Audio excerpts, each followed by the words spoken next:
1578년 8월 4일 모로코 북부 알카세르 키비르라는 작은 마을 근처 세계 최강 포르투갈 제국의 8만 대군이 사막에 도착합니다. 갑옷으로 무장한 기사들, 최신식 대포, 그리고 젊은 왕 세바스티앙. 그들은 확신에 차 있었습니다. 신이 자신들과 함께한다고 믿었죠. 하지만 그날 오후 2시, 4시간 만에 8만 대군은 거의 전멸했습니다. 포르투갈 귀족 8,000명이 사막에서 목숨을 잃었습니다. 1만 5천 명이 포로로 잡혔고요. 24세의 왕 세바스티앙은 전투 중 실종되어 시신조차 찾지 못했습니다. 역사는 이 전투를 3명의 왕이 죽은 전투라고 부릅니다. 단 하루, 단 4시간의 전투가 200년 제국을 무너뜨렸습니다. 어떻게 이런 일이 가능했을까요? 오늘은 한 사람의 광기가 어떻게 국가 전체를 파멸로 이끌었는지 그 믿기 힘든 이야기를 들려드리겠습니다. 세바스티앙. 이 이름은 포르투갈어로 존경받는 자라는 뜻입니다. 하지만 그의 인생은 존경과는 거리가 멀었습니다. 1554년 1월 20일 리스본 왕궁에서 한 아기가 태어납니다. 왕자 세바스티앙입니다. 그런데 문제가 있었습니다. 아버지 주왕 왕세자는 18일 전에 이미 세상을 떠났습니다. 아들 얼굴 한번 보지 못하고 병으로 죽었죠. 태어나자마자 고아가 된 겁니다. 할아버지 주왕 3세 왕은 이 아기를 보며 눈물을 흘렸다고 합니다. 이 아이가 포르투갈의 미래다. 하지만 아버지 없이 어떻게 자라날까? 3년 후 1557년 할아버지마저 세상을 떠납니다. 3살 된 세바스티앙이 왕위에 오릅니다. 포르투갈 역사상 가장 어린 왕이었죠. 당연히 혼자서 나라를 다스릴 수 없었습니다. 할머니 카타리나가 섭정을 맡았습니다. 그리고 한 가지 결정을 내립니다. 왕자에게 최고의 교육을 시켜야 한다. 할머니는 예수의 수도사 루이스 곤살베스 다 카마라 신부를 불렀습니다. 이 아이를 훌륭한 왕으로 키워주십시오. 하지만 이것이 모든 비극의 시작이었습니다. 카마라 신부는 광신도였습니다. 그는 어린 세바스티앙에게 내일 같은 이야기만 들려줬습니다. 십자군 전쟁 이야기. 폐하. 옛날 옛적 용감한 기사들이 있었습니다. 그들은 성지 예루살렘을 되찾기 위해 목숨을 바쳤습니다. 그들은 신의 전사였고 천국에 갔습니다. 내일 같은 이야기. 어린 세바스티앙은 그 이야기에 완전히 빠져들었습니다. 카마라 신부는 왕자에게 금욕과 고행을 강요했습니다. 폐하, 육체의 즐거움은 악마의 유혹입니다. 오직 정신과 영혼만이 중요합니다. 7살 소년에게 하루 4시간씩 기도를 시켰습니다. 맛있는 음식을 주지 않았습니다. 친구들과 놀게 하지 않았습니다. 그리고 여성을 멀리하도록 가르쳤습니다. 여자는 아담을 유혹한 이브의 후손입니다. 조심해야 합니다. 1568년 세바스티앙이 14살이 되었습니다. 법적으로 성인이 되어 직접 통치를 시작할 나이였습니다. 하지만 왕궁의 신하들은 충격을 받았습니다. 이 소녀는 왕이 아니라 광신도였습니다. 한 가지 예를 들어드리겠습니다. 당시 포르투갈 왕실의 전통이 하나 있었습니다. 왕자가 성인이 되면 사냥을 나가는 겁니다. 용맹함을 보여주는 의식이었죠. 신하들이 세바스티앙에게 말했습니다. 폐하, 사냥을 나가셔야 합니다. 세바스티앙의 대답. 사냥? 동물을 죽이는 것은 죄악입니다. 나는 그런 일을 하지 않겠습니다. 하지만 폐하, 왕실의 전통입니다. 동물을 죽이는 것은 신의 뜻이 아닙니다. 하지만 이교도를 죽이는 것은 신성한 일입니다.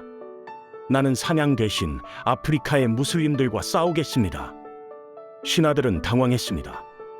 이건 정상적인 사고방식이 아니었습니다. 더 큰 문제가 있었습니다. 세바스티앙에게는 후계자가 없었습니다. 당연히 결혼을 해야 했죠. 유럽의 여러 왕실에서 공주들을 소개했습니다. 폐하, 프랑스 공주와 결혼하시면 좋겠습니다. 폐하, 스페인 공주는 어떻습니까?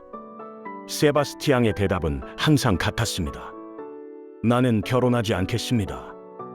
하지만 폐하, 후계자가 필요합니다. 나는 이미 교회와 결혼했습니다. 나의 신부는 성모 마리아입니다. 할머니 카타리나가 간곡하게 설득했습니다. 세바스티앙, 네가 결혼하지 않으면 포르투갈 왕실이 끊어진다. 스페인이 왕위를 노릴 것이다. 할머니, 걱정하지 마십시오. 나는 아프리카에서 영광을 얻고 돌아올 것입니다. 그때 결혼하겠습니다. 아프리카, 모로코, 무슬림 국가. 세바스티앙의 머릿속은 오직 이것뿐이었습니다. 나는 새로운 십자군이 되어 북아프리카를 정복할 것이다. 1574년 세바스티앙이 20살이 되었을 때 그는 첫 번째 모로코 원정을 시도했습니다. 하지만 귀족들과 군대가 반대했습니다. 폐하, 아직 준비가 안 되었습니다. 할 수 없이 돌아왔죠. 하지만 포기하지 않았습니다. 오히려 더 집착했습니다. 궁전에 모로코 지도를 펼쳐놓고 하루 종일 바라봤습니다. 신하들에게 계속 물어봤습니다. 군대를 얼마나 모을 수 있나? 배는 몇 척이 필요한가? 그는 현실을 전혀 보지 못했습니다. 포르투갈은 이미 전 세계에 군대가 흩어져 있었습니다. 인도의 고아, 말라카, 브라질. 본토를 지킬 병력도 부족한 상황이었죠. 하지만 세바스티앙의 귀에는 아무 말도 들리지 않았습니다. 그는 환상 속에서 살고 있었습니다. 자신이 제2의 리처드 1세가 될 거라고 믿었습니다. 새로운 십자군 영웅이 될 거라고 확신했습니다. 그리고 1578년 그 환상이 현실이 되는 순간이 다가왔습니다. 아니, 정확히는 악몽이 되는 순간이었죠. 1578년 초 세바스티앙 왕은 결심을 굳혔습니다. 올해 안에 반드시 모로코로 간다는 결심이었죠. 궁전의 귀족들과 신하들을 모아놓고 모로코 원정을 공식 선언했습니다. 회의실이 순식간에 술렁였습니다. 원로 귀족들이 반대하고 나섰습니다. 포르투갈은 지금 본토를 비울 여력이 없다고 말했죠. 군대는 인도에, 브라질에, 아프리카 해안에 모두 흩어져 있었고 본토에는 제대로 된 병력이 남아있지 않았습니다. 하지만 세바스티앙의 대답은 간단했습니다. 새로 모집하면 된다는 것이었죠. 그리고 덧붙였습니다. 이것은 신의 뜻이라고. 회의는 그렇게 끝났습니다. 왕의 어머니 후아나 공주가 아들을 찾아와 이 무모한 계획을 멈추라고 간곡히 설득했습니다. 만약 세바스티앙이 죽으면 포르투갈은 어떻게 되느냐고, 후계자도 없는데 어쩌려고 하느냐고 물었죠. 세바스티앙은 돌아오면 결혼하겠다고 대답했고 신께서 자신을 지켜주실 거라고 확신했습니다. 어머니는 울면서 방을 나갔지만 세바스티앙은 전혀 흔들리지 않았습니다. 군대 모집이 시작되었습니다. 포르투갈 전역에 왕의 명령이 내려갔지만 문제는 지원자가 많지 않았다는 겁니다. 경험 많은 군인들은 이미 해외에 파견되어 있었고 남아있는 사람들은 농부, 상인, 그리고 어린 귀족 자제들 뿐이었습니다. 세바스티앙은 귀족 가문들에게 압력을 넣었습니다. 가문의 장남을 보내라고 명령했고 이것은 명예로운 일이라고 강조했죠. 귀족들은 어쩔 수 없이 아들들을 보냈습니다. 17살, 18살, 19살. 전투 경험이 전혀 없는 소년들이었습니다. 그렇게 8만 명이 모였습니다. 포르투갈군 5만 명, 독일과 이탈리아 용병 2만 명, 모로코 반군 1만 명이었죠. 숫자만 보면 대단한 군대였지만 질은 형편없었습니다. 노련한 장군이 왕에게 보고했습니다. 이 군대는 준비가 안 되어 있으니 최소 1년은 더 훈련이 필요하다고 말했죠. 세바스티앙은 훈련은 가면서 하면 된다고 답했습니다. 장군은 시기도 잘못되었다고 지적했습니다. 지금은 6월인데 모로코는 한여름에 사막이 되고 더위가 너무 심하다고 경고했죠. 하지만 왕의 대답은 똑같았습니다. 신의 가호가 있으니 더위 따위는 문제가 안 된다고 했습니다. 장군은 더 이상 말하지 못했습니다. 6월 24일 리스본 항구에 수백 척의 배가 정박했습니다. 8만 명의 군대가 승선을 시작했습니다. 부두에는 가족들이 나와 있었습니다. 어머니들이 아들의 손을 붙잡고 울었고 아내들이 남편을 껴안았습니다. 귀족 부인들도 눈물을 흘렸습니다. 자신들의 아들 18살, 19살 소년들이 전쟁터로 가는 겁니다. 한 늙은 귀족이 친구에게 속삭였습니다. 이건 원정이 아니라 장례 행렬이라고. 하지만 큰 소리로 말할 수는 없었습니다. 세바스티앙 왕은 황금빛 갑옷을 입고 배에 올랐습니다. 화려했습니다. 마치 전쟁이 아니라 축제에 가는 것 같았습니다. 왕은 군중을 향해 손을 흔들며 승리하고 돌아올 것이라고 외쳤고 신이 함께 하신다고 선언했죠. 배들이 출발했고 리스본 항구가 점점 멀어졌습니다. 많은 사람들이 불길한 예감을 느꼈지만 아무도 막을 수 없었습니다. 함대는 남쪽으로 항해했습니다. 목적지는 모로코. 뜨거운 사막이 그들을 기다리고 있었습니다. 7월 초 함대는 모로코 북부 해안의 작은 항구 도시 아르질라에 도착했습니다. 8만 대군이 상륙했고 세바스티앙은 신께서 자신들을 무사히 인도하셨다고 만족스러워했습니다. 하지만 문제는 지금부터였습니다. 한여름 모로코의 낮 기온은 섭씨 40도를 넘었습니다. 포르투갈 군인들은 무거운 갑옷을 입고 있었는데 이건 유럽 스타일의 완전 무장으로 사막에는 전혀 맞지 않는 장비였습니다. 며칠 지나지 않아 병사들이 열사병으로 쓰러지기 시작했습니다. 물도 부족했고 식량도 충분하지 않았습니다. 장군들이 왕에게 건의했습니다. 해안에 머물면서 적을 기다려야 한다고, 사막으로 들어가서는 안 된다고 경고했죠. 하지만 세바스티앙은 적을 찾아 나서야 한다고 고집했습니다. 병사들이 더위에 지쳐 있다는 보고에도 귀를 기울이지 않았고 약한 자들은 뒤에 남겨두면 된다고 말했습니다. 강한 자들만 따라오면 된다고 했죠. 8월 초 세바스티앙은 내륙으로 진군 명령을 내렸습니다. 목표는 알카세르 키비르. 모로코 술탄의 군대가 그곳에 있다는 정보를 들었기 때문입니다. 8만 대군이 뜨거운 모래 위를 걸으며 사막을 가로질렀습니다. 한 방울의 그늘도 없는 땅이었고 병사들은 비틀거렸지만 왕은 멈추지 않았습니다. 8월 4일 새벽 드디어 알카세르 키비르에 도착했습니다. 저 멀리 모로코군의 깃발이 보였습니다. 세바스티앙의 눈이 빛났습니다. 드디어 신께서 자신에게 영광을 주실 순간이 왔다고 믿었고 칼을 뽑아들며 전군의 전투 준비 명령을 내렸습니다. 하지만 그는 몰랐습니다. 저 앞에 있는 적이 얼마나 무서운지, 그리고 몇 시간 후 자신과 8만 대군이 어떤 운명을 맞이할지. 1578년 8월 4일 새벽 알카세르 키비르 평원에 두 개의 군대가 마주섰습니다. 포르투갈군 8만 명, 모로코군 5만 명. 숫자만 보면 포르투갈이 우세했습니다. 하지만 전쟁은 숫자로만 결정되지 않습니다. 모로코군은 술탄 압드 알말리크가 이끌고 있었습니다. 그는 노련한 전략가였고 사막 전투의 전문가였습니다. 그의 군대는 가벼운 갑옷을 입고 빠른 말을 탔으며 이 땅의 덩이와 지형을 완벽하게 알고 있었습니다. 반면 포르투갈군은 어떠했을까요? 무거운 철갑옷을 입은 기사들, 전투 경험이 없는 어린 귀족 자제들, 그리고 이미 더위에 지쳐 비틀거리는 병사들이었습니다. 오전 9시 해가 이미 높이 떠올랐습니다. 기온은 섭씨 40도를 넘어서고 있었습니다. 세바스티앙 왕이 황금빛 갑옷을 입고 말 위에 올랐습니다. 그는 칼을 높이 들어올리며 외쳤습니다.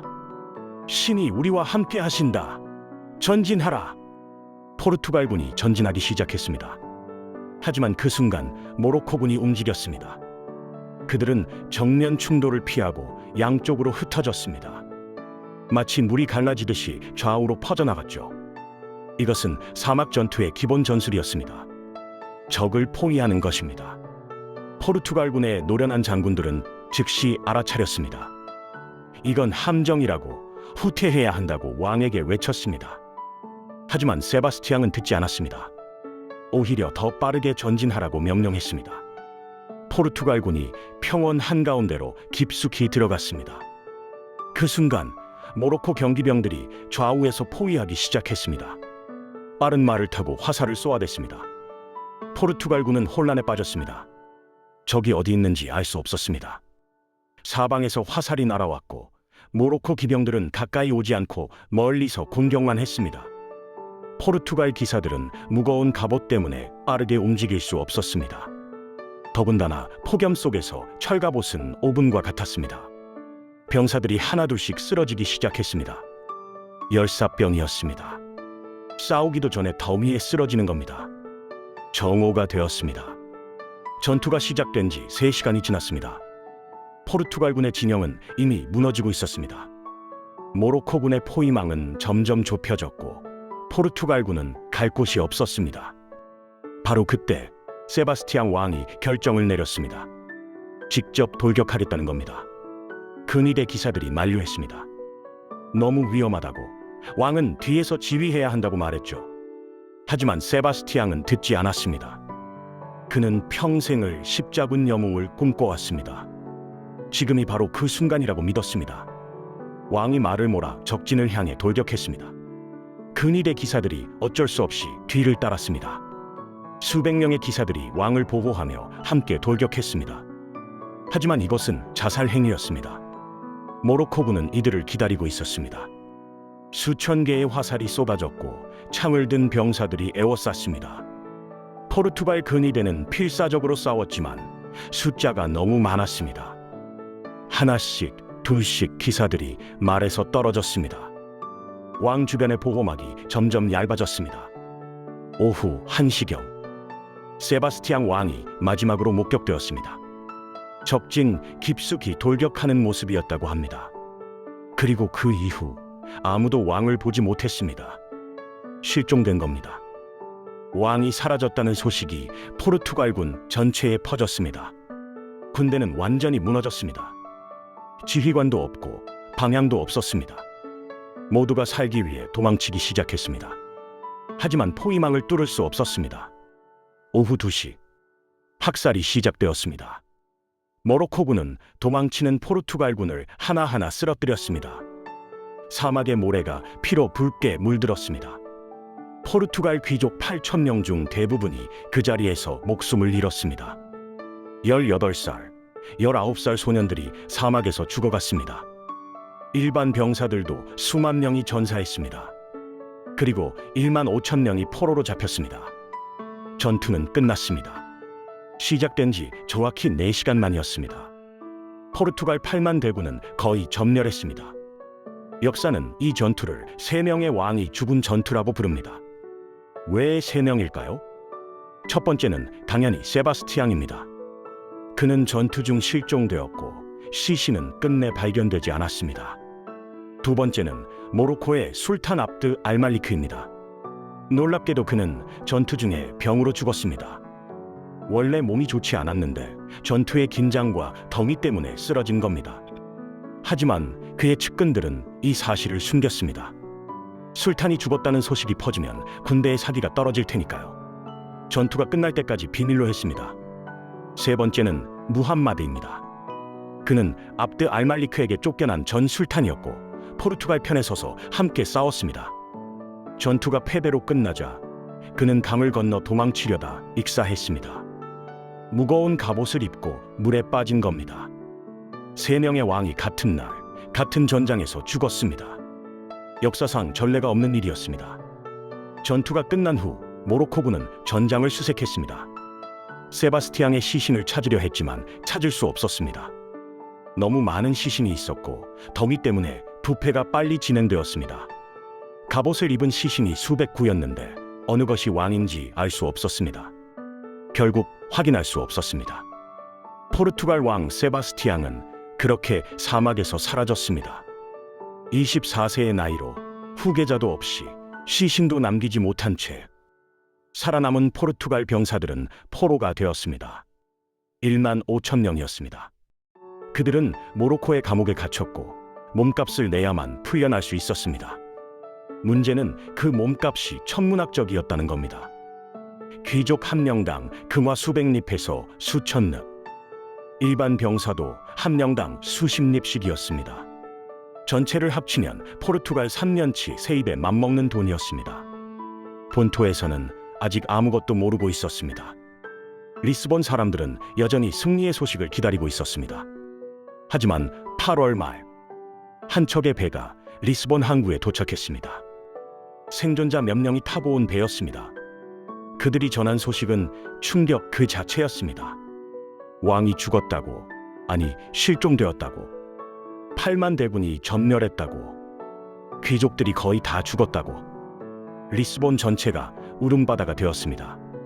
거의 모든 가문이 아들이나 남편을 잃었습니다. 포르투갈 역사상 최악의 재앙이었습니다. 그리고 이것은 시작에 불과했습니다. 진짜 비극은 지금부터였습니다. 8월 말, 리스본에 충격적인 소식이 전해진 후 포르투갈은 혼란에 빠졌습니다. 왕이 실종되었다는 것은 단순히 한 사람의 죽음이 아니었습니다. 국가의 미래가 사라진 겁니다.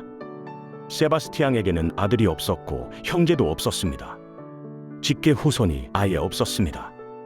그렇다면 누가 왕위를 계승할 것인가? 왕실 회의가 급히 소집되었습니다. 가장 가까운 왕족은 세바스티앙의 큰아버지 엔히크 추기경이었습니다.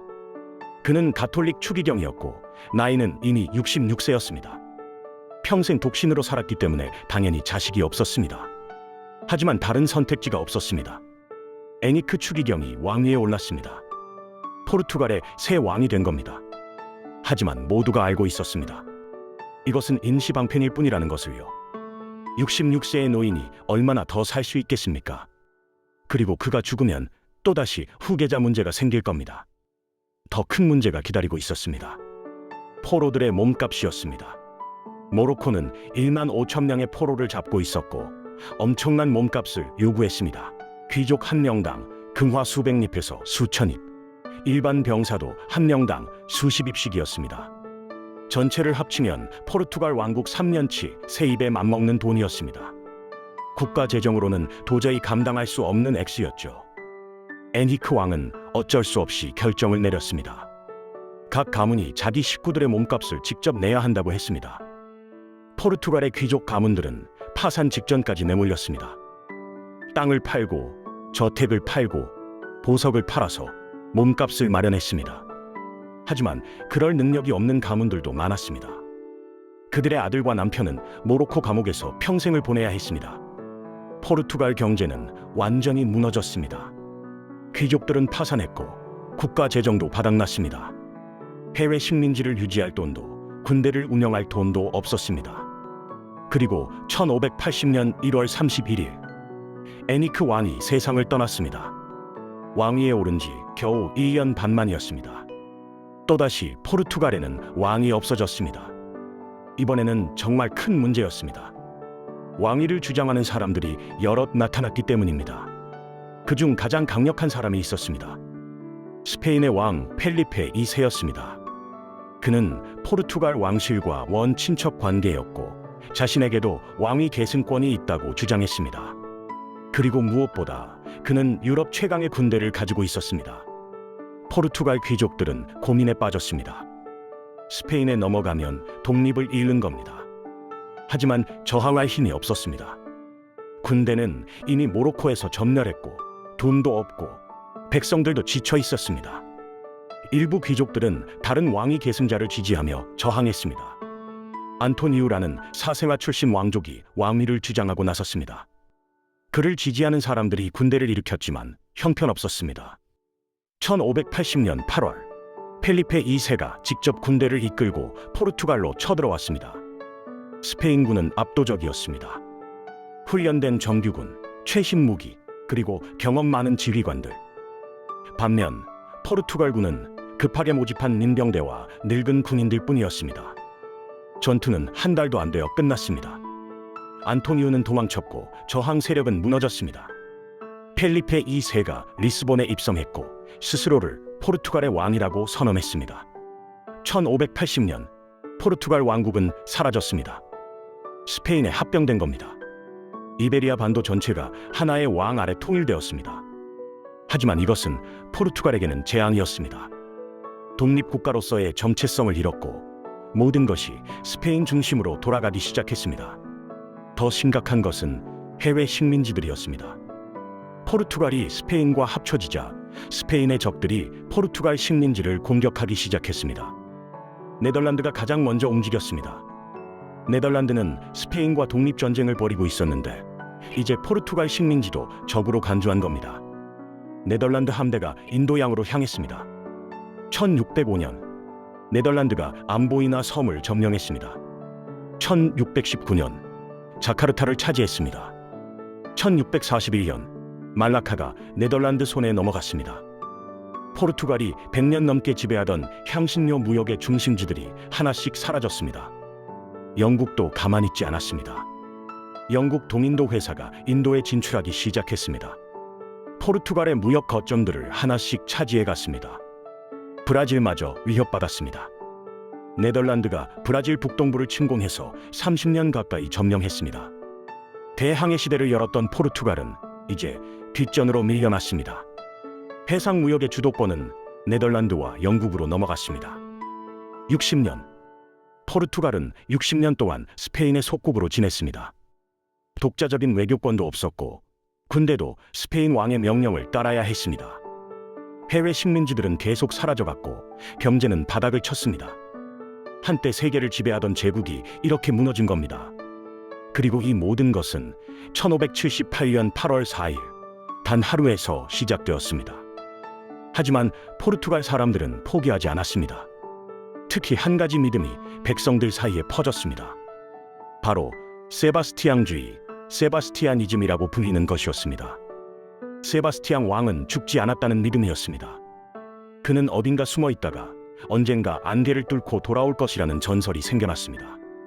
그리고 그가 돌아오면 포르투갈은 다시 위대해질 것이라고 믿었습니다. 실제로 여러 명의 가짜 세바스티앙들이 나타났습니다. 어떤 사람은 자신이 진짜 왕이라고 주장하며 백성들을 모았습니다. 물론 모두 가짜였지만 사람들은 믿고 싶어 했습니다. 그만큼 절망적이었던 겁니다.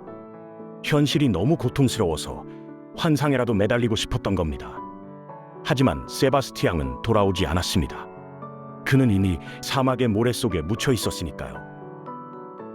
포르투갈의 이야기를 여기까지 들으시면서 어떤 생각이 드셨나요? 한 사람의 잘못된 결정이 얼마나 무서운 결과를 가져올 수 있는지 보셨을 겁니다. 세바스티앙은 나쁜 사람이 아니었습니다. 그는 진심으로 포르투갈의 영광을 위해 싸우고 싶어 했습니다. 하지만 그에게는 치명적인 결함이 있었습니다. 현실을 보지 못했다는 것입니다. 그는 환상 속에서 살았습니다. 자신이 십자군 영웅이 될 거라는 환상, 신이 자신을 지켜줄 거라는 환상 말이죠. 그 환상이 8만 명의 목숨을 앗아갔고 200년 제국을 무너뜨렸습니다. 역사는 우리에게 분명한 교훈을 줍니다. 첫째, 리더의 판단력이 국가의 운명을 결정합니다. 세바스티앙 한 사람의 광기가 포르투갈 전체를 나락으로 떨어뜨렸습니다. 둘째, 간언을 듣지 않는 권력은 위험합니다. 수많은 신하들이, 어머니가, 장군들이 만류했지만 세바스티앙은 듣지 않았습니다. 자신만이 옳다고 믿었고 그 결과는 참혹했습니다. 셋째, 현실을 외면한 환상은 반드시 대가를 치릅니다. 세바스티앙은 포르투갈의 실제 상황을 보지 못했습니다. 군대가 준비되지 않았다는 것, 본토가 비어 있다는 것, 시기가 잘못되었다는 것을 말이죠.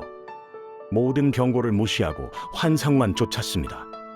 그리고 이런 일은 역사 속에서 반복됩니다. 현실을 보지 못하고 환상에 빠진 리더들, 간언을 듣지 않고 독단적으로 결정하는 권력자들, 그들의 끝은 언제나 비슷합니다. 여러분, 이것은 먼 옛날 포르투갈만의 이야기가 아닙니다. 오늘날에도 우리 주변에도 이런 일은 얼마든지 일어날 수 있습니다. 작게는 회사에서, 크게는 국가에서 말이죠. 한 사람의 잘못된 결정이 수많은 사람의 인생을 바꿀 수 있습니다. 그래서 우리는 역사를 배웁니다. 같은 실수를 반복하지 않기 위해서입니다. 리스본에 가시면 제로니무스 수도원이라는 곳이 있습니다. 바스코 다가마가 인도 항로를 발견한 것을 기념해서 지은 아름다운 건축물이죠. 그곳에는 포르투갈 왕들의 석관이 줄지어 있습니다. 그런데 그 중에 비어있는 석관이 하나 있습니다. 세바스티앙 왕의 석관입니다. 그의 시신은 끝내 돌아오지 못했습니다. 모로코 사막 어딘가에 여전히 묻혀 있을 겁니다. 빈 석관은 포르투갈 사람들에게 끊임없이 말합니다. 한 사람의 잘못된 결정이 얼마나 많은 것을 앗아갈 수 있는지를 말이죠. 1578년 8월 4일, 단 하루, 단 4시간의 전투. 그 짧은 시간이 200년 제국을 무너뜨렸고 8만 명의 목숨을 앗아갔으며 60년의 굴욕을 가져왔습니다. 하지만 여러분, 역사는 여기서 끝나지 않습니다. 포르투갈 사람들은 절망 속에서도 희망을 잃지 않았습니다. 60년의 굴욕을 견뎌내고 1640년 마침내 독립을 되찾습니다. 그리고 브라질에서 금이 발견되면서 포르투갈은 다시 부유해집니다. 죽은 줄 알았던 제국이 불사조처럼 되살아나는 겁니다. 도대체 어떻게 이런 일이 가능했을까요? 절망에서 희망으로, 몰락에서 부활로. 그 놀라운 이야기는 다음 3부 불사조의 부활에서 계속됩니다. 지금까지 포르투갈 3부작 시리즈 2부 단 하루의 전투, 제국의 종말이었습니다. 시청해주셔서 감사합니다.